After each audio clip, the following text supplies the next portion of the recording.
diagnosed April 2008. Spent a lot of time in bed and realized as I was responding to the chemotherapy that I was lucky and that a lot of people aren't so lucky. And that because of that, I wanted to help them. So my husband's a doctor, my dad's a doctor. They were the ones who looked through all the data, who talked to the other doctors, who did the research, and they could understand it. Other people don't get that.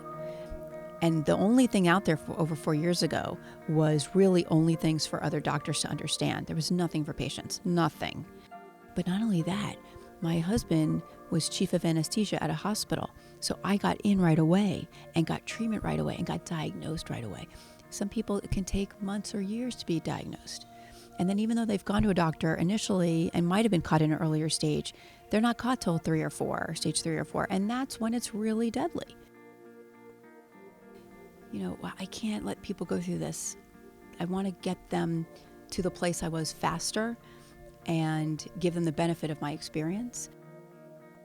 We just started brainstorming and coming up with, we want to help people, we want to have some fundraisers, we want to fund some research. There has to be more options for people than there are now. I don't know if I ever I certainly never solely defined myself as a lawyer. It was certainly a big part of who I was. Not only was I a lawyer, I owned my own law office. I was responsible for salaries and overhead, and it was a lot. Did I balance that all well all the time? No. I think I balance it a lot better now.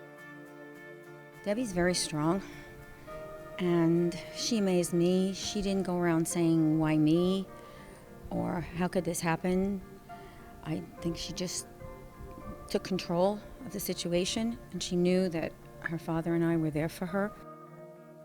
I was worried that it would increase her stress levels, but on the other hand, it gave her an additional reason to live and to succeed in something. So now, how do I define myself? I'm a stomach cancer patient first, then I'm a mother and a wife. And then again, in my spare time, I'm an advocate.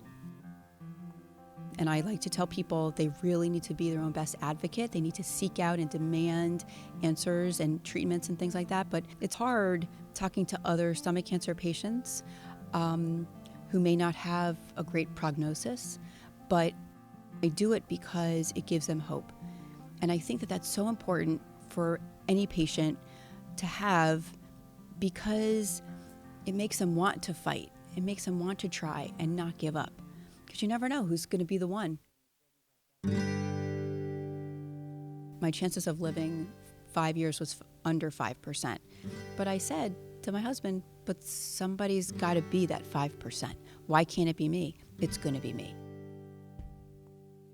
So it's just, a matter of doing whatever we can and building on that every day.